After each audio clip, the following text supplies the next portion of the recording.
twilight, these sisters discuss the paranormal and the unnerving. They are known as the ParaSisters.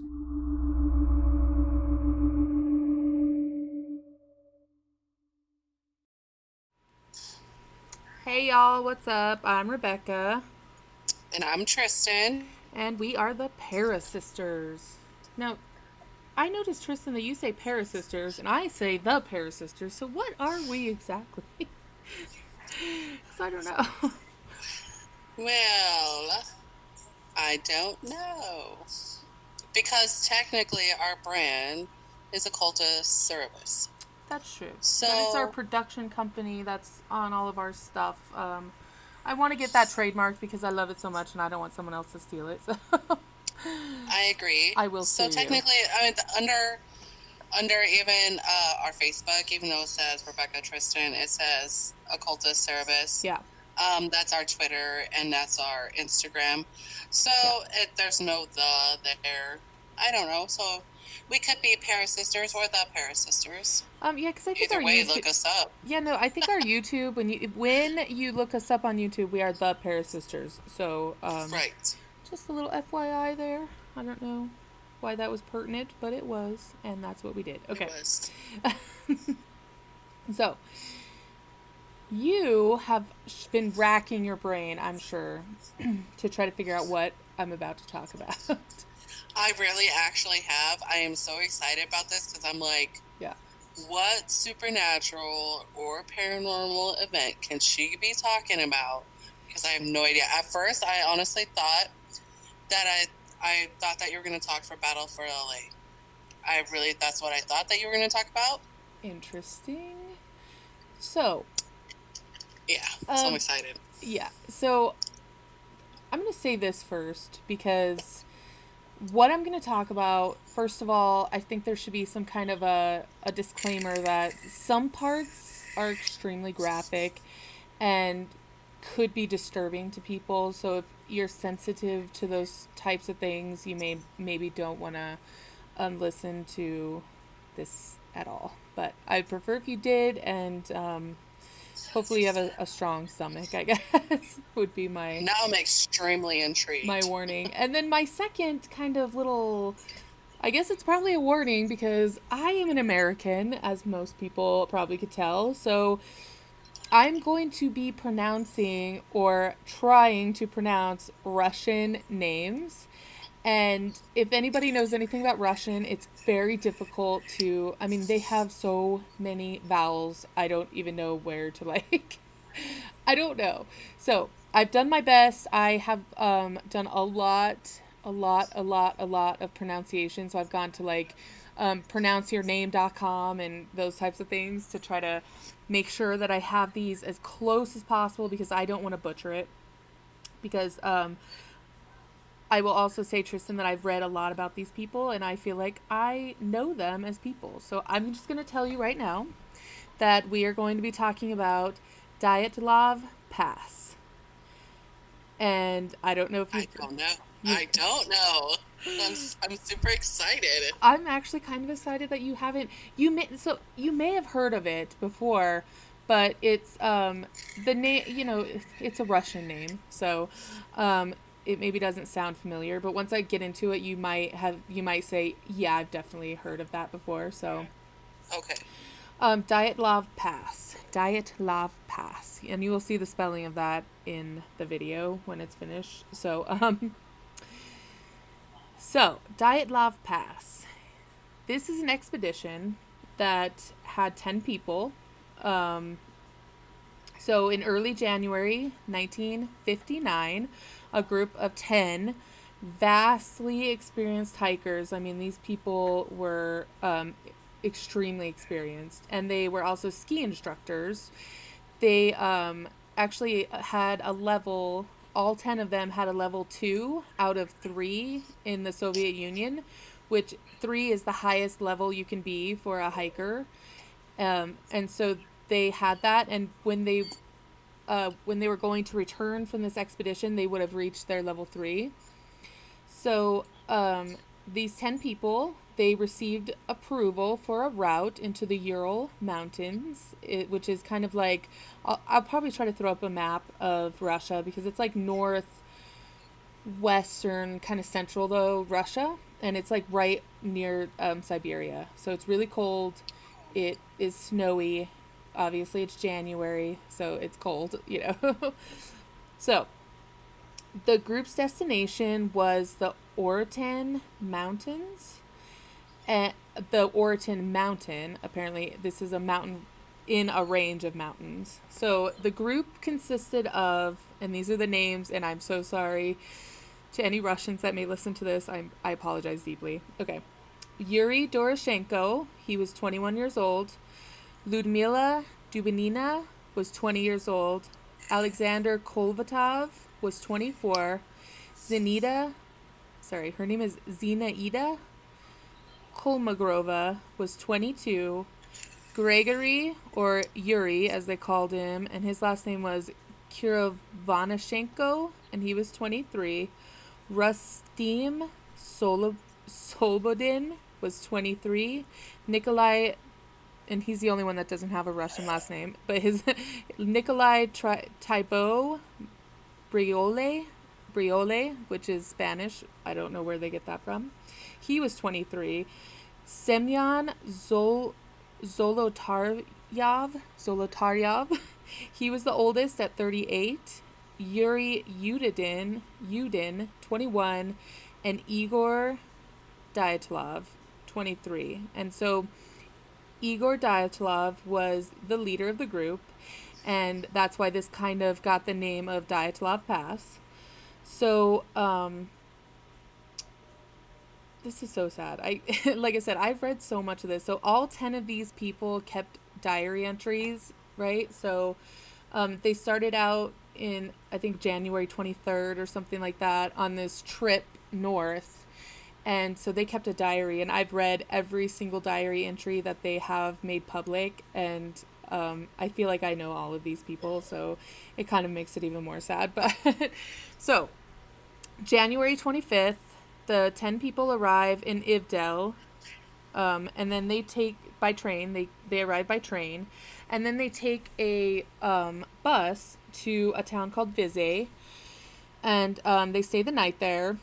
And the next day, they hitch a ride in the back of a truck. And apparently, according to journal entries, this was an extremely cold ride. It was freezing cold, middle of winter, in the back of a truck. The day was not great. It was cloudy and snowy and stuff. So that was a pretty bad ride for them, I think. So they got this ride to a logging community called District 41. And this is a populated community where they obviously do logging and things like that.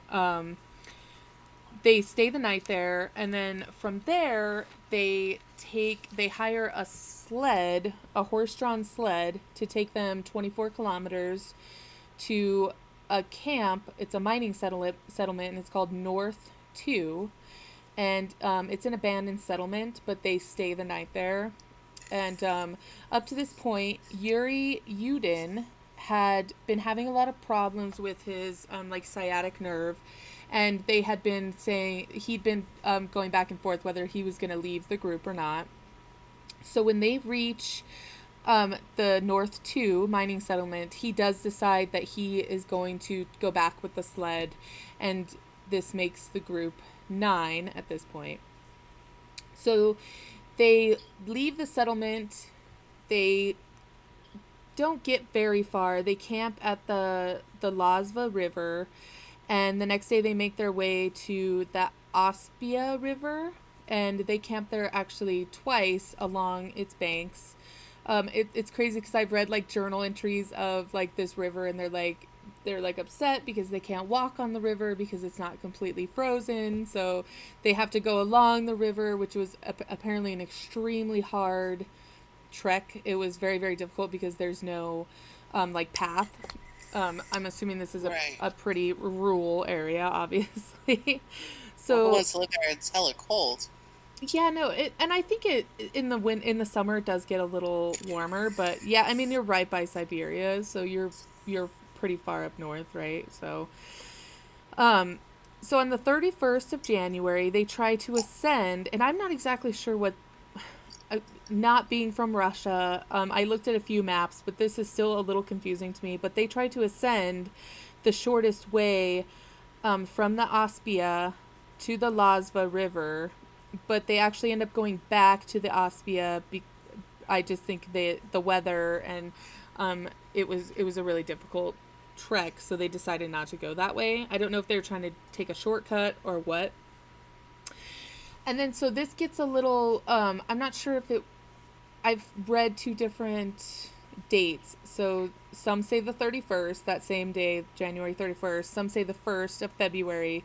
The group makes a cache to lighten their packs. So they take all of like the extra stuff that they don't need to lighten their packs. And their goal, they're going to this mountaintop, and so they're thinking it's going to take them 3 days from where their cache is to the top and then back. And it's about 10 kilometers, I believe. So they make this cache, and then they actually start out that same day, even though it was really late. It was, I think it was past 5 o'clock in the afternoon when they decide to actually start, which is crazy to me because it's almost dark, you know? So they start late. They go about 500 meters off course. So they had this route planned out, and they actually ended up going, for some reason, 500 meters off course, and they don't really say why they did this because nobody knows, because these 9 people never made it back to civilization. So they cover about 2 kilometers and decide to pitch a tent on the north slope of the Kholat and I'm so sorry, it's called the Kholat Sayakai. And this is like the side of the mountain, basically. And so they're thinking that they pitched their tent and decided to make camp there because they didn't want to have to go back down and then come back up the next day. So they were trying to save time, basically. So this is the last day that the group is alive. This is pretty much agreed upon that February 1st, they make their camp, and then sometime between, nightfall, February 1st, and morning of February 2nd, something really tragic happens. So February 12th, the group is expected back in Vizay. So they had agreed that they were going to go back to Vizay, and they were going to send a telegram saying that they're back, and they never did. So Igor did tell Yuri Yudin before they parted that it may take a few days past the 12th. So obviously nobody was too concerned when the 12th comes and they don't show up. But by about the 20th, the families and the people that had sent them out had really started to worry.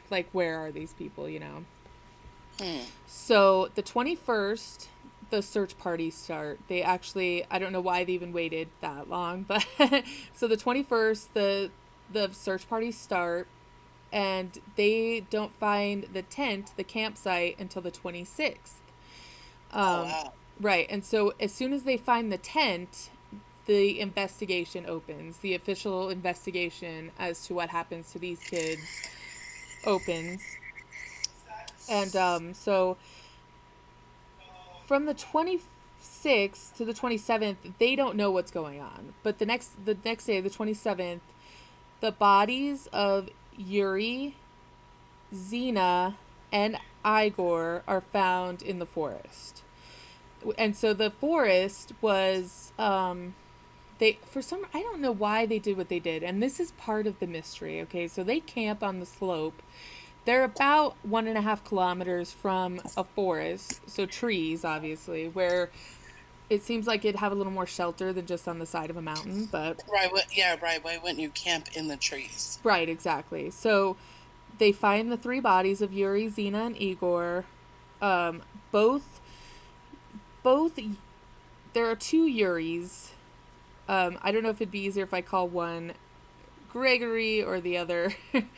and the other Yuri, but I'm just going to say both Yuris were found under a large cedar tree, along with the remains of a fire. So they had started a fire, and somehow they still succumbed to the weather. They're not sure how, but so both were shoeless, and both only had really like their underclothes on. So like they were in like their underwear, and I think one of the Yuris had like a longer sleeve shirt on, but really they had almost no clothes on. And why? So I'm gonna get into that because they didn't know at first why they had no clothes on. They had no idea. So they noted, like, they're looking around and they notice that this is a big cedar tree, and that all the branches up to about 5 meters on the tree are missing, and just in like a certain like area. So they've determined that the area was facing the tent, and they think that they had tried to climb the tree and try to find their tent. Now, mind you, this is apparently in the dark, so of course they don't know really because nobody was there. Right. So and anybody that was there is no longer alive. Right. So they think it's in the middle of the night, and they're lost, and they climb the tree to try to find their tent.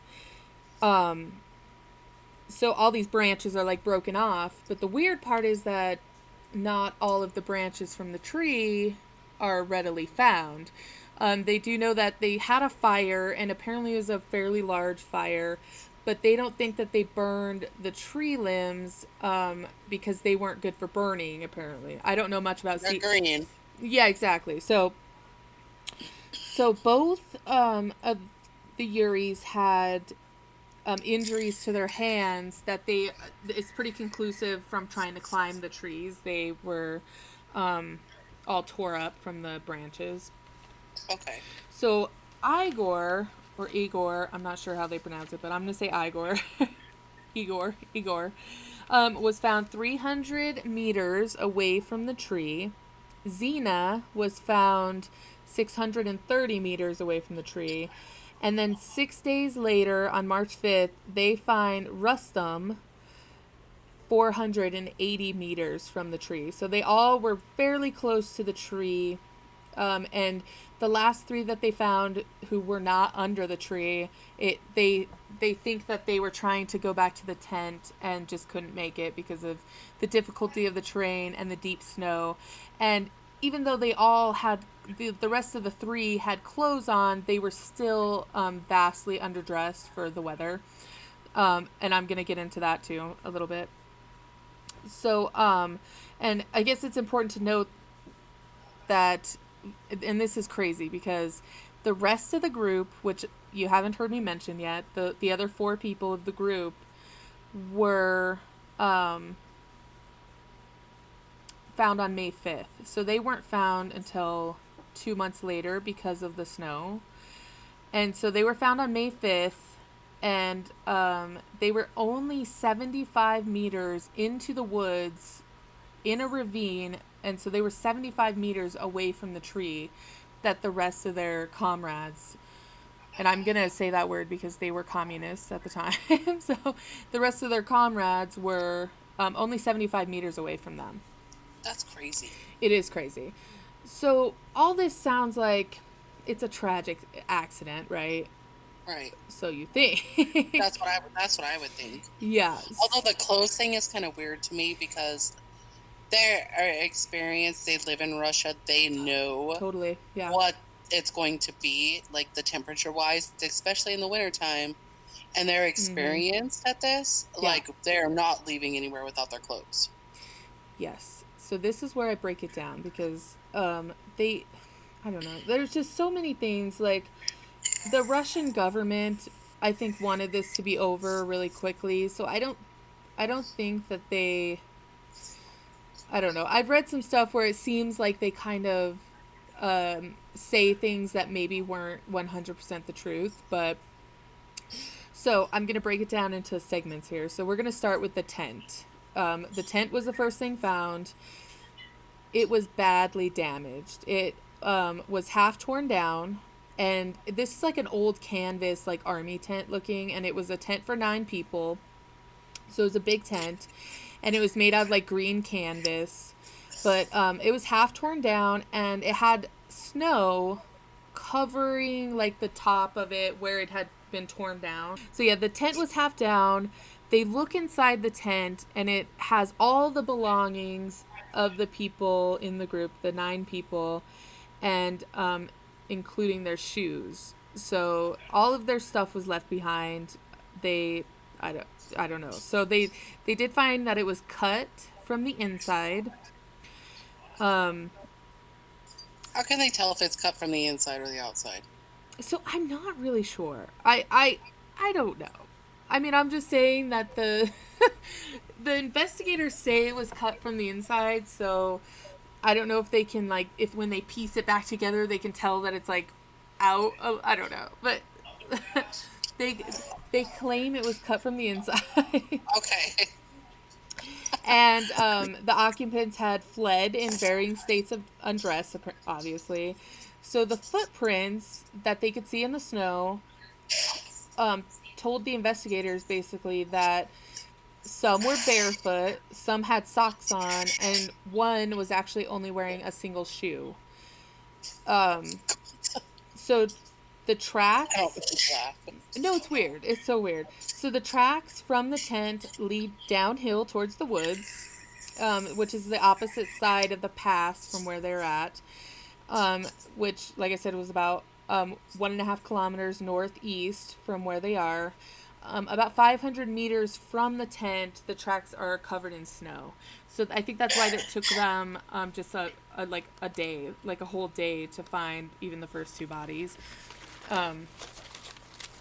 So the tree that they were found under, the cedar is what I'm calling it. So Yuri K and Yuri D, because I don't want to have to keep pronouncing their names, they were found near a fire. Both had very little clothing. The branches had been cut by a knife, but there was no knife. They never found the knife that they cut the branches with on the tree.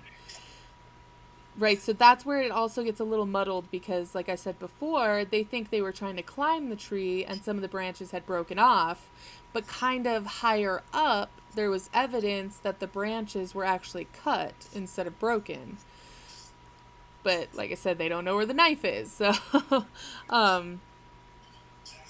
So they did find some branches nearby, and one of the Yuris was actually lying on top of some of the branches, but the number of branches that were taken from the tree, they didn't find at the site by the tree.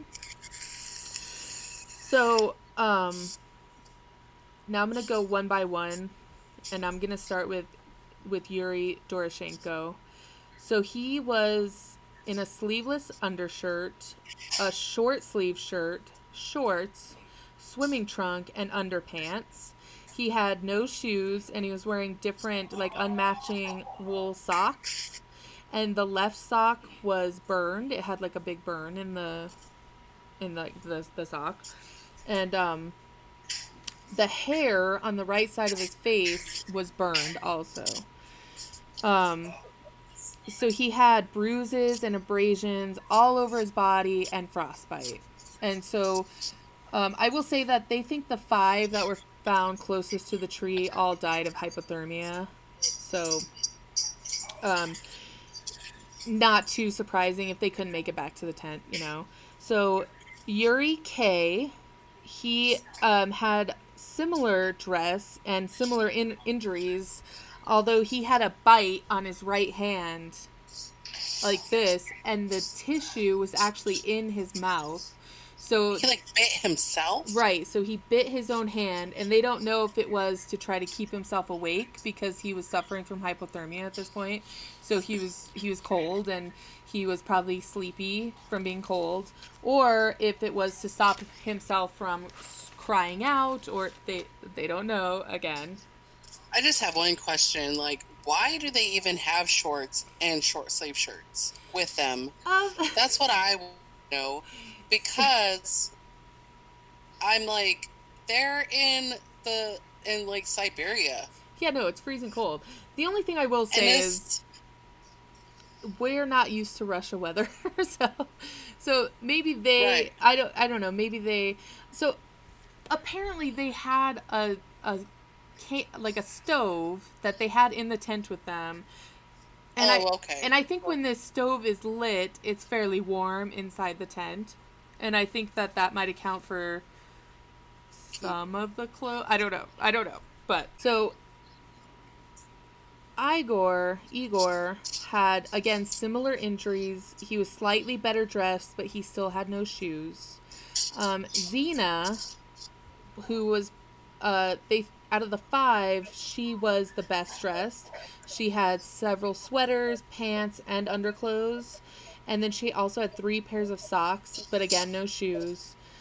She had similar injuries with a notable difference of she had on her the right side of her torso, she had a long red bruise, like kind of on her back, like right here, and they think that it is indicative of what like a baton would look like if it were to hit you.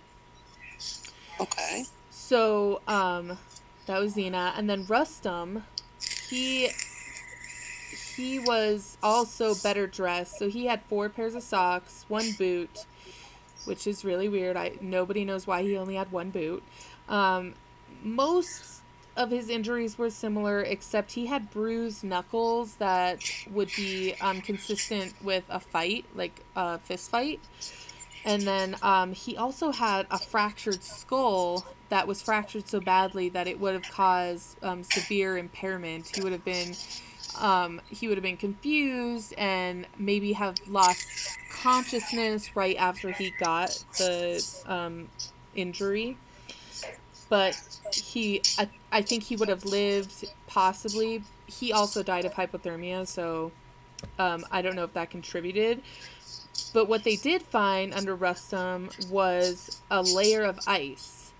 And he's the only one that they found this layer of ice underneath. And it indicates to them that when he fell on the ground, he was warm. He was still warm, maybe from the tent or whatever. But he was the warmest of all of them because he's the only one that left this weird sheet of ice. So he melted the snow and then it created ice. Yeah, again. exactly. He was so warm that the snow melted and then refroze underneath him. So, those are the 5 that were found by the tree, and now we get into the other 4, and I'm calling this little section the den. So, in May, Mansi native, and this is like a local tribe in Russia. They're called the Mansi people. A guy's walking his dog and he finds cut branches that look like they are forming like a trail or like, like a little thing. So he follows it, and so 50 meters from the cedar tree they find a pair of black sweatpants with the right leg cut off, and more cedar branches and part of a woman's sweater, which is also half cut off, and they think this sweater belonged to Ludmila, and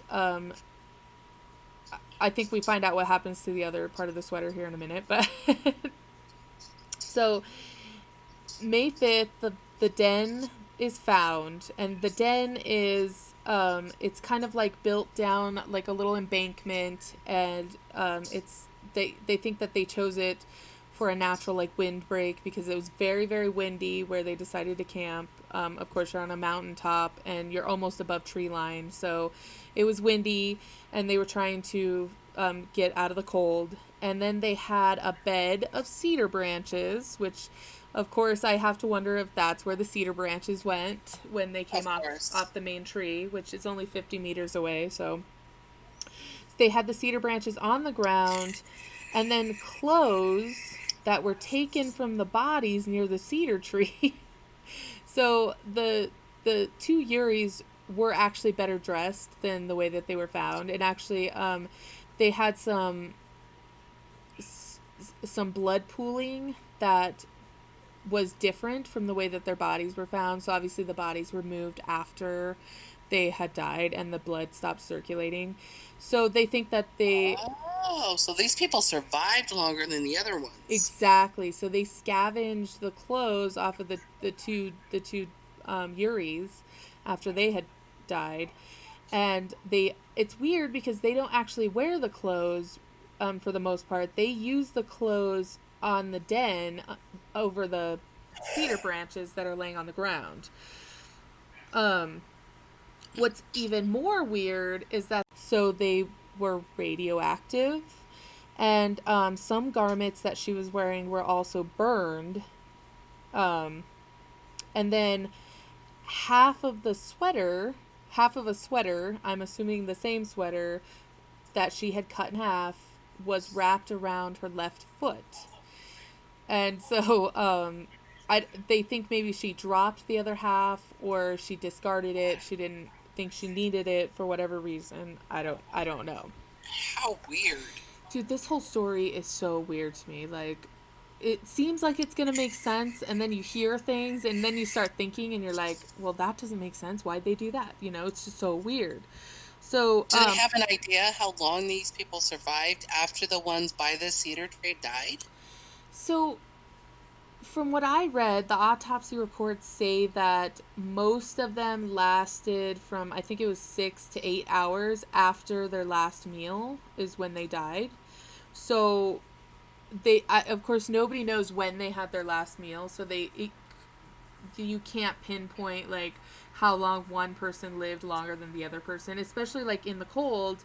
Any kind of physical evidence that you would usually use to tell when someone dies is obviously not valid. Right, it slows down everything, yeah. Right. So Ludmila has injuries.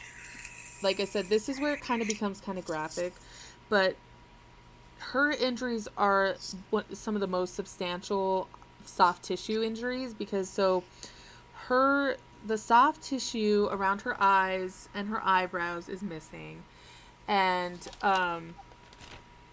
no. Oh, I wrote on the back.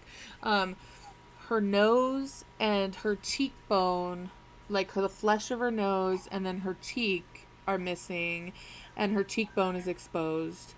Her eyes were missing. The soft tissue of her upper lip was missing, and so her teeth and her upper jaw were exposed. Her tongue was missing. And then she had 4 ribs on the right were broken and 6 on the left were broken, and then she actually died of a massive hemorrhage to her heart, her right atrium, and so that's what she actually died of. She did not die of hypothermia. The weird thing about her trauma was that there's absolutely no soft tissue damage to her chest. So if you fall or you get hit with something, usually you're going to have some kind of soft tissue damage. Like bruising and whatever, yeah. Right. There was nothing like that. And it's actually, they say that she had so much damage that the only thing they could really equate it with was the impact of a car accident. So, holy cow. Right. So, that's Ludmila, and I feel so close to her. Like, I read a lot of her diary entries, and she just seemed like she's so sweet and nice, and it's... So, I think his name's Simyan. He was one of the 4 in the ravine, and so he had lots of clothes on.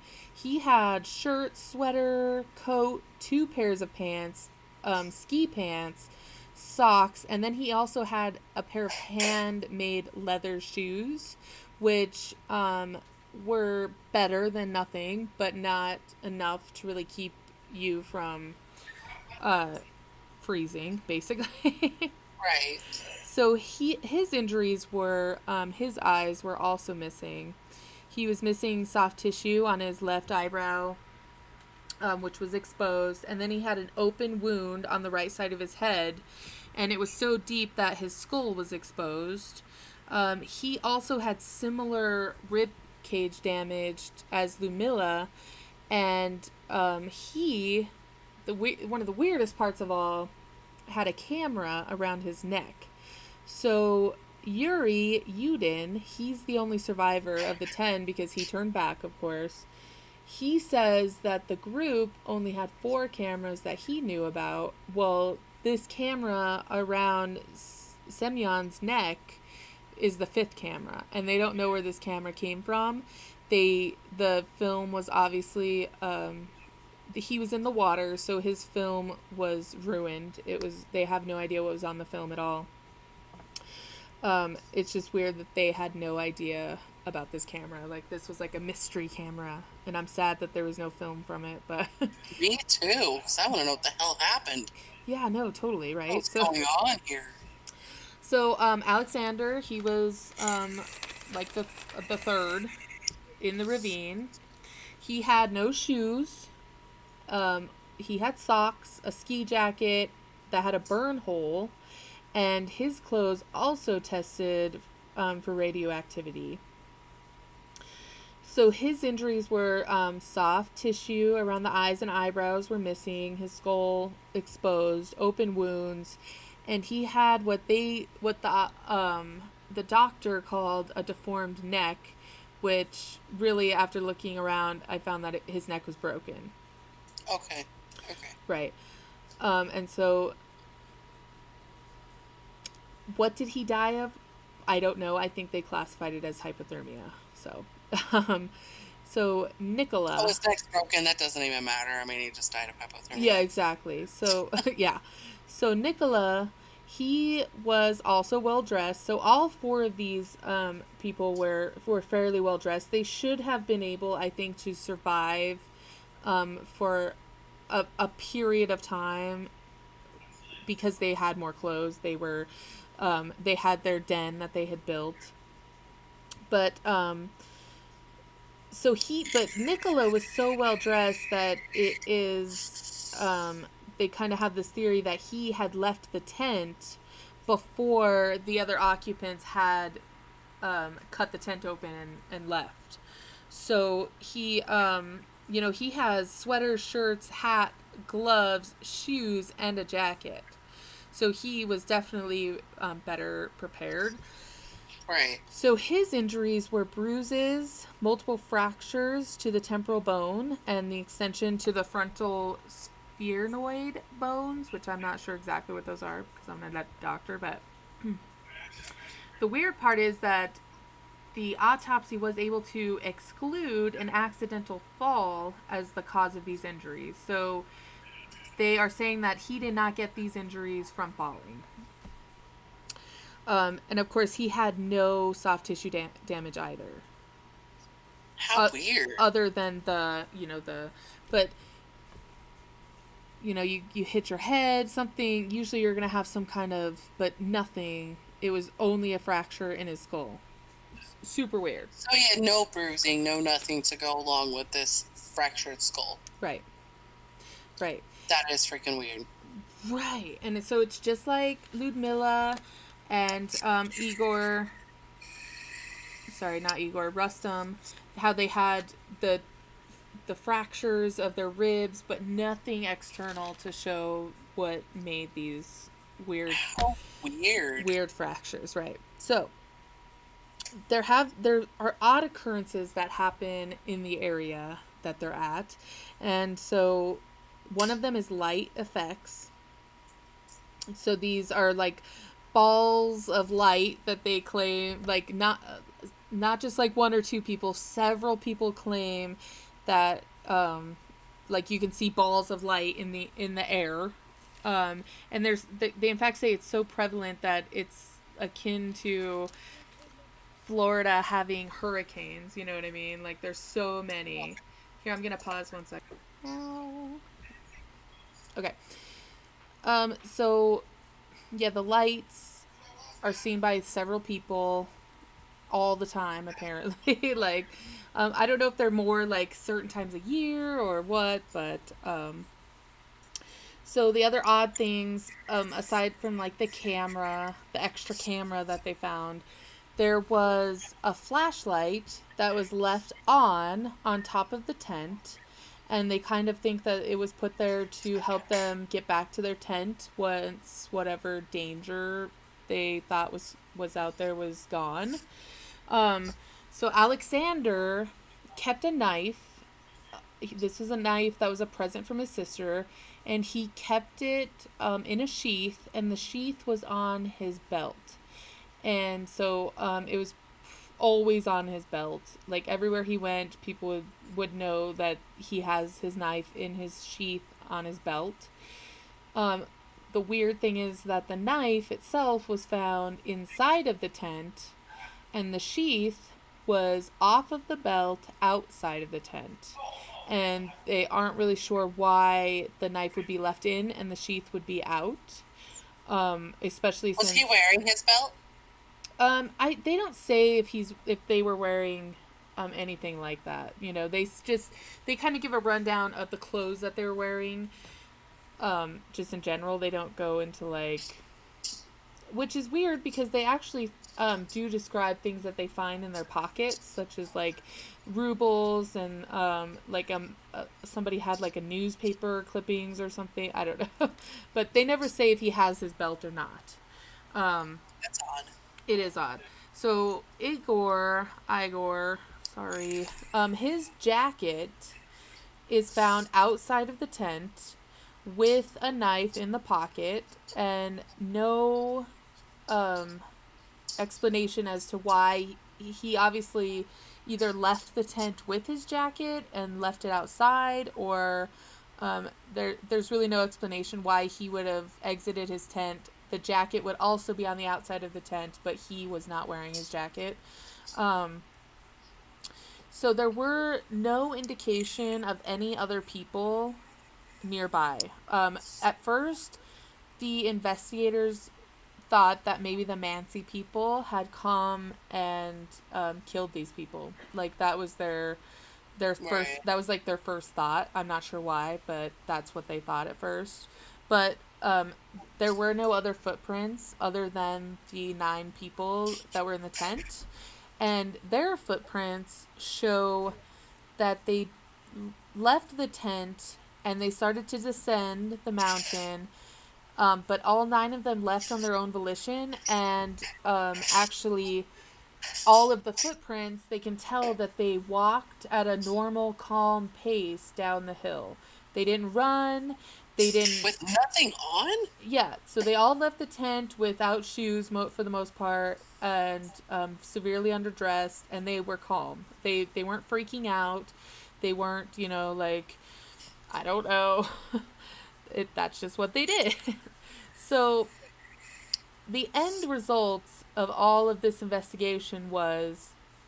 and I'm going to actually talk about a little something else to do with the investigation, because their conclusions are so weird that I just don't even know what to think about it. So the result of the investigation determined that all 9 people died, and this is quotes, this is direct quotes, of compelling natural force that they could not survive. And that was the conclusion of the investigation. That was it. What the hell does that mean? Exactly. What does that even mean?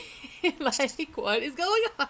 So it kind of goes to, in some of the autopsies, they were extremely descriptive in the wounds and how they think the wounds happened and all this stuff. But then when you get to people like Ludmilla, they are very vague. Like, her tongue is missing, and they literally just say in the autopsy report, tongue is missing. Like, a lot of people think that it was scavengers and stuff like that, but in my mind... Was that cut off? Was it ripped off? They would be able to tell something like that. There is zero about that in the autopsy report. Even though they do say that there was apparently tissue damage to muscles in the bottom of her mouth, so I'm assuming when the tongue... Right. Yeah. So... Did she bite it off? But where is it? I mean, I guess if he bit it off, an animal maybe came and... Because they're thinking that a lot of the missing tissue and stuff may be predatorial animals, which seems kind of weird to me, because why wouldn't they eat more, first of all? And I don't know. Why wouldn't they pick more fleshy pieces? Well, yeah, why, like, the eyes specifically in 2 of the people? Like, Well, eyes are actually very common in carrion birds. Yes, okay, I agree with that, but I will tell you that the way, and I've seen the photos, and I've debated if we should put photos up or not of this, but I'm leaning towards not because some of them are You pretty. should just send them to me. Yeah, I'll send them to you. They're pretty gruesome, but Ludmilla is the way she's found. She is leaning forward on like a ledge in the water, like a rock ledge. Her arms are kind of up like this, and she's like on her knees, like so. So I'm not sure if she was in the water and the water started to pull her downstream or what, but the way she was found is just so weird, like that. I don't know, cause she was kind of like this, like, you know what I mean. So I'm not sure how a bird would be able to do that, but Right. No, I agree. That's a I little. have no idea. This whole thing is so freaking weird.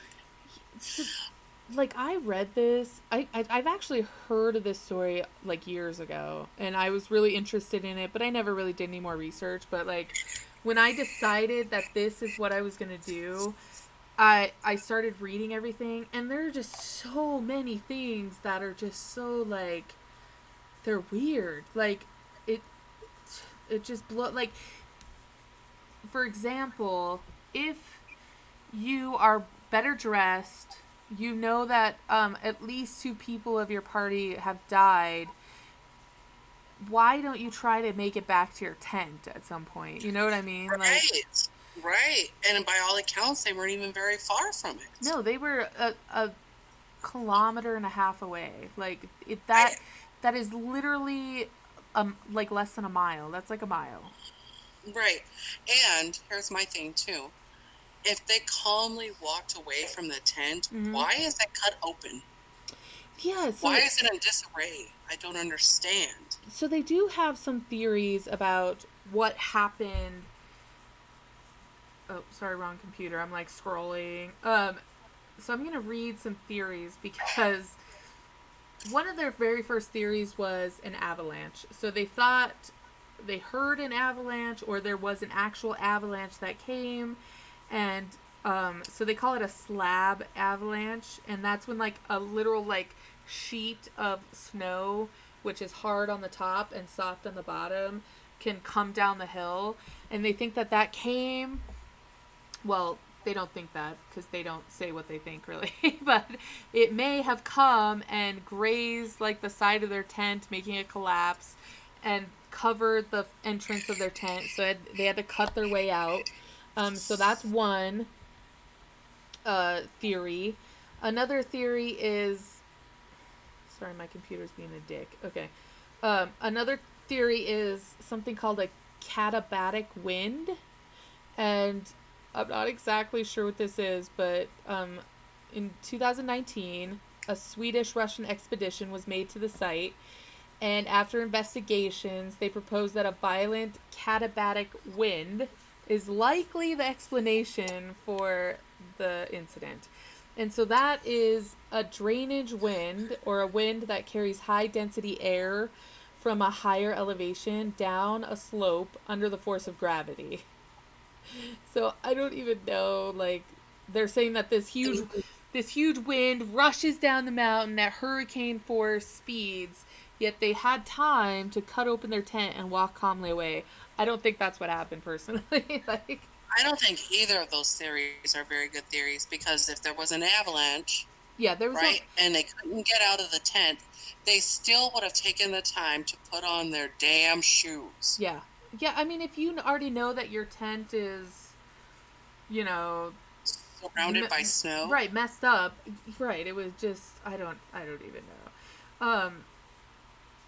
So there is an explanation. So somebody, he's a writer, he gives this little scenario of what he thinks happened. So he thinks that the group woke up in a panic, cut their way out of their tent because an avalanche had covered the entrance, or they were scared that an avalanche was imminent. They were poorly clothed because they had been sleeping, and they ran to the safety of the nearby woods, which they thought would be a break for the avalanche if an avalanche were coming. Right. So in the darkness of night, they got separated into 2 or 3 groups. One group made the fire, and that's why there was so many burns, which is weird.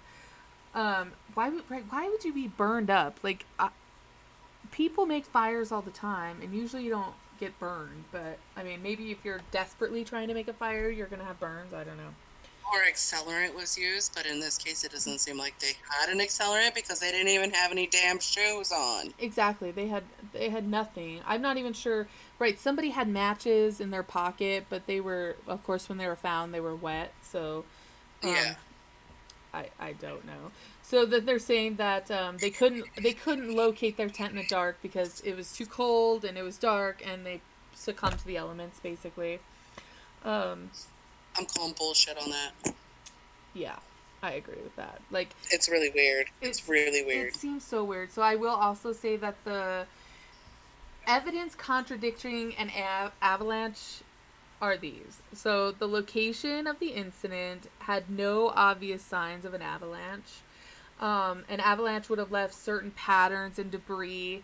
And I actually will put up a picture of this because when they find the tent, on either side of the tent, there's like, I think they're poles for skis because they had skis. They were skiers, and Right. they're standing straight up in the ground still. So that kind of seems like if an avalanche had come, they probably wouldn't. And it knocked down the poles. Yeah, right. Exactly. So, there was no debris over a wide area, not just of like their campsite, but like tree debris or things like that an avalanche might move down a hill, right? So the bodies found within a month of the event were covered in a very shallow layer of snow. And of course, if there had been an avalanche, there would have been a ton of snow covering them. Right. And then also, if they had been swept away, it would have caused more serious injuries than what they had. And there would have been, of course, damage to the tree line from the snow that was coming down. So, also, there were over 100 expeditions to the region since the incidents, and not one of them ever reported conditions that might create an avalanche. Not one single time. And, right. So, and they've even used like up-to-date terrain-related physics to reveal that the location was entirely unlikely for such an avalanche to occur. I don't know how it's like technical we want to get, but there's a lot. There's like, so during February, when the incident occurred, there were not conditions of that would be typical in like April and May, where the snow is melting, which would cause have a greater chance of an avalanche actually happening. Right. So it was just an avalanche caused by nothing that didn't destroy really anything, except for these 9 people. Right. And then I think one of the most compelling things is that Dyatlov, who was the leader, he was an experienced skier, and then the older, the oldest guy, of course I can't remember his first name because he's Russian. He was the oldest, and he had a master's certificate in ski instruction, and I think it's pretty convincing that neither of them would have made camp in an area where an avalanche might come. I'm like, they both know what they're doing. They probably could tell if this was an avalanche path, so. I agree. And I think that none of them would have really done this unless they felt that it was absolutely necessary to make camp when they needed to. I just think that this whole thing is it's a little odd. I don't think they put in the time that they needed to put in. And I had a question. No. Did the same ME do the autopsy on all 9 people? Yes. So he had an assistant for some, and then for others he did not. He did it by himself. So, yes, it was the same examiner for every single person. And you would think that he would be as thorough on some as he was on some of them, on all of them. Yeah, no, it's so weird that it's just like I don't know if he doesn't want to give any theories as to what happened or what, but I don't know. It's very, very weird. Like, I agree. So tell me, what is going on here? so there was speculation of a military test of these things that they called parachute mines, which are mines that explode midair, and they think that this could have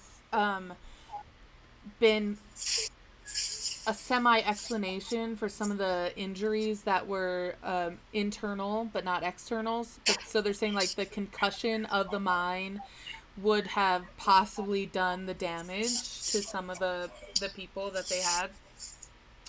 And then so another theory that they had was hypothermia causes something called paradoxal undressing, and this is where obviously I'll just say it just in case other people don't. So this is where you have hypothermia and you feel like you're burning up, so you start taking off your clothes, which obviously speeds up your organs shutting down. So they think that this could have happened, but then they also say that that's very unlikely because of the lengths that some of the people went to get clothes from other people. They tried to start a fire. They built the den. So that's highly unlikely that that ever happened. They wouldn't have left that damn tent without their clothes to begin with. Yeah, exactly. So have hypothermia in the tent. Right. Where they left their clothes, their shoes, things that they're going to need if they were to leave. Well, yeah, exactly. Like, it's just so... And then this is the most interesting theory that I read because it's so weird and I've never really heard of it, and it's something called infrasound. And this is apparently a vortex that creates this sound, and I'm assuming that it's so low pitched. Yeah, it's a low frequency sound, and it is capable of inducing panic attacks in humans. So someone put a theory out there saying that this had happened. It was a wind that passed over the mountain and kind of centered kind of on their tent, leading them to have a panic attack and think that they have to get out, So they exit the tent, they run down the hill, not even run, they walk calmly. Right. They walk calmly down the hill, and then they get lost and they can't find their way back. So that's the most interesting theory to me, but that doesn't necessarily always explain all of the damage. If they were right, so that may have been a fact, but the fact, like, that could have been a phenomenon that had happened. Right. Yeah. But for me, the fact that they calmly walked, because it caused a sense of panic right at the moment. Right. And then they get out of the tent. They cut their way out of the tent, and now they're calmly walking away. At that point, if they're calm enough to just calmly walk, yeah, wouldn't you think that they would just try to patch their tent and get back in it? Well, yeah. So, like, if they were worried about an avalanche, let's just say, why would you just be walking? Like, if you're with no shoes on. Yeah. Like, why would you just be like, oh, there might be an avalanche. Let's go over here. Like, no. It's just so, I don't even know. This case is weirding me out, man. It's so weird. That's why I said it's not necessarily paranormal. It's a mystery that nobody... So I will say that in 2018, they reopened the case, and they were looking at 3 possible causes of this, and they eventually settled on the avalanche theory. They think an avalanche came and drove them out of their tent, and then they just weren't able to get back in or whatever. So yeah, I don't know. So many things are weird to me, and we're almost at an hour, so I'm gonna try to hurry this up because I don't want this to be too long of a video. But so, like, Ludmilla, she dies of a hemorrhage of her heart, right? Right. What's weird is I'm assuming she was alive at some point to build the den, and that she probably helped build the den, most likely, because they all four that were in the ravine were found very, very close to each other. So they were obviously close to each other for the period of time that they were alive. And so in my mind, even if there was an avalanche that came and swept them away, they would not have built the den. They, even though they were found under quite a bit of snow, that could be, you know, it may have snowed that much. An avalanche may actually have come at some point before their bodies were found, because they were found in May, which is obviously the melting season. It's almost spring at that point.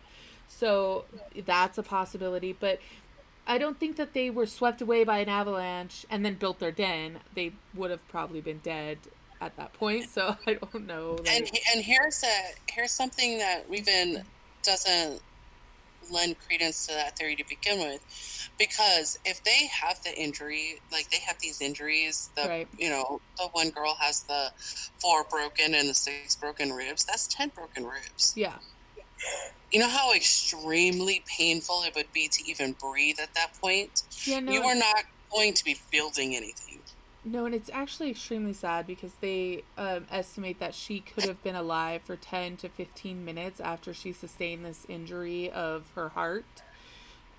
So she obviously knew what was going on, and which is really, really sad, I think. But it is sad, and I mean, like, I don't understand anything about this case, except the fact that they're all dead. That is the only thing I understand. Yeah. I don't understand how they died.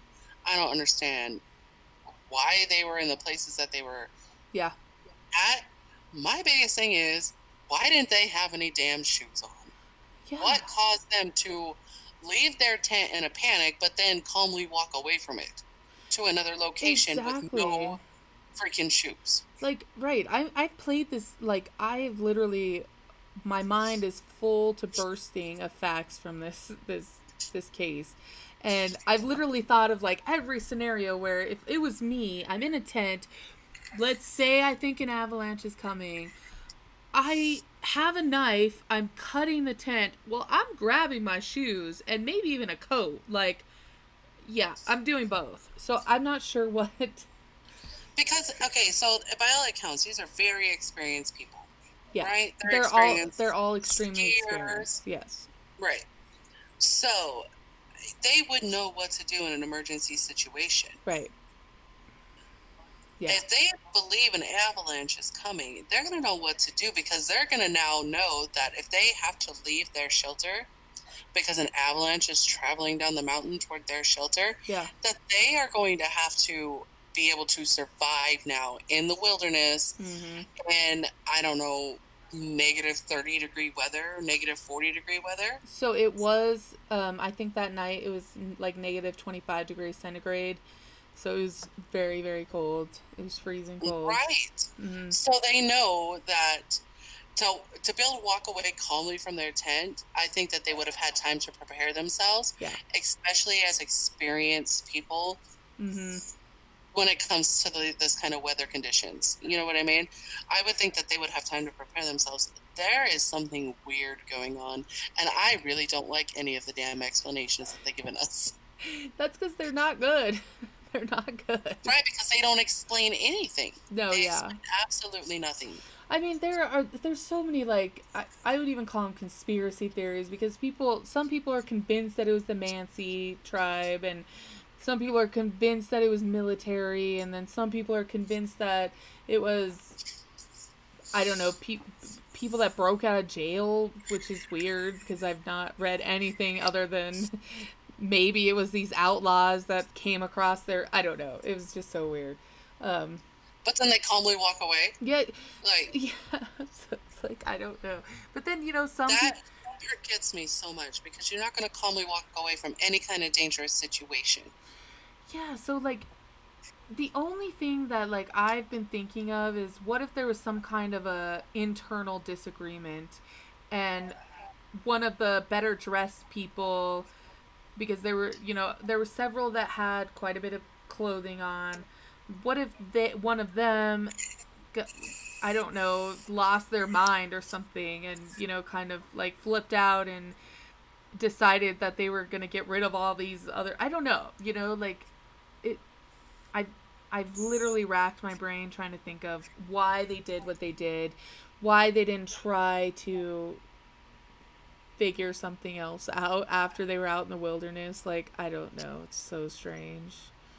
Right, and then like it makes me wonder, like, okay, they say that they died within 6 to 8 hours of their last meal, right? But they don't really know when their last meal was because it stops, like these cold temperatures stop decomp, Mm-hmm. And my whole thing is like, they had time to build a shelter. Yeah, even a makeshift shelter. I mean, like, that takes time, and it's dark outside. That takes even more time. Yeah. And then, I mean, they were found weirdly, and they have these internal injuries on top of all of that. They're not building no damn shelter. I'm telling you right now that something weird, really extremely weird, has happened here. It like boggles my mind. Like, right. Mine too. And that is why I wanted to do it. I'm like, well, what the hell is going on? So we are never going to this place? Ever? No. I'm not a snow camper, so that's going to be a no anyway, but I might go there in the summer on a day trip. And then leave? Yeah, I'm not spending the night. I might, I don't know. It's crazy. It's like insane. This case is weirding me out. Now I got to do a lot of research on this because this is. Yeah. No. I have to know, Becca. I have to know what the hell is going on here. You will never know. I've read every single thing there is to read, Tristan. I cannot. I mean, I didn't read actual case files, even though you can go and read those. But I don't know that they've been translated, so I didn't even try. You can read the autopsy reports, but again, I'm not sure if they were translated or not. So it's like all these things are public, but it's really useless unless you speak Russian, I think, or have someone that can translate Russian for you. I don't know, but Google can translate Russian with me.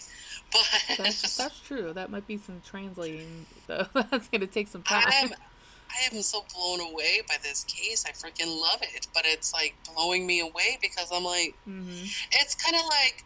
They're like, oh, we found these bodies. Must have been an avalanche. Yeah, I like that story. Let's go with that. Yeah, let's just do it. I mean, these 5 died of hypothermia. These 4, we don't know, but it was probably an avalanche. Like, what? No. Right. I just don't. Especially when there's no proof of an avalanche. I mean, yeah. We grew up in Colorado. We know the devastation avalanches can cause. Yeah, I mean, even a small one, you're going to have, like the thing said, like debris. There's going to be debris. It's not going to be just nothing. I mean, their footprints near their tent were not disturbed at all. So it's like that's weird in itself too. Yeah. So I don't know. Where they calmly walked away with no damn shoes on from an emergency situation. Yeah. Where they had to cut themselves out of their tent. Exactly. They were in such a panic they cut themselves out and then mosey on down the hill. Toward the forest in the dark with no shoes on and no coats and no gear or no food or no supplies of any kind. Right. No, I agree. No. N-O. To the whole damn thing, no. It's freaking weird. I agree. And, yeah. So that's what that is. And, I'm speechless. Like, I'm like, what is going on? Yeah. It's astonishing to me. Like, it is astonishing. It blows my freaking mind. So much. The investigators, were they all rookies? Like, they had no experienced investigators on this case? So it doesn't really say. A lot of the search party were, there was some military, there were some students, that helped to search for the people, but they don't say much about the investigators, really. They're just... It's mind-boggling and so freaking weird. Yeah, it's weird. I love this. It's a mystery for I me love to this chew on too. throughout the week. Yeah, so if you want to go and read like their diary entries and things like that, I just went to the website. It's called dyatlovpass.com, and I'll maybe send you a link to it so you can just go right to it. But Yeah, that'd be cool. yeah, yeah, Dyatlov Pass. Obviously, they renamed the pass after Igor Dyatlov after this happened, so that's why Right. that's why it's called that. I was like, what? There's a guy with the same name as the pass? What's happening? So yeah, they renamed it. That's what. Oh, man, this was a good case, Becca. I'm going I to give you agree. 5 stars on this one. Yeah. It's just crazy. It is crazy, and I think that's a good note to leave this on because hopefully other people will be like, "What is happening?" Yeah. Yes. And the watchers, if you guys know anything of this case, please leave a comment. Yeah.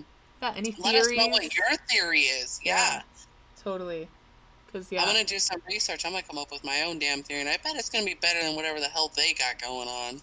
Yeah, because like you'll be racking your brain like I am, so it's like right. All right, y'all. I think we're gonna end this, but you know what to do. You gotta subscribe. You gotta do the notification. You gotta give us a thumbs up, and you have to comment anything you want to comment. You leave it. Yes, and follow us on Facebook at Rebecca Tristan, and follow us at Twitter and Instagram at Occultist Service. That's right. We are. Our links will be included. Yes, we'll we are everywhere. Links in the description, so click those. And I'm gonna say we'll catch you on the flip side. And I'm gonna tell you to let's keep it creepy. Peace out.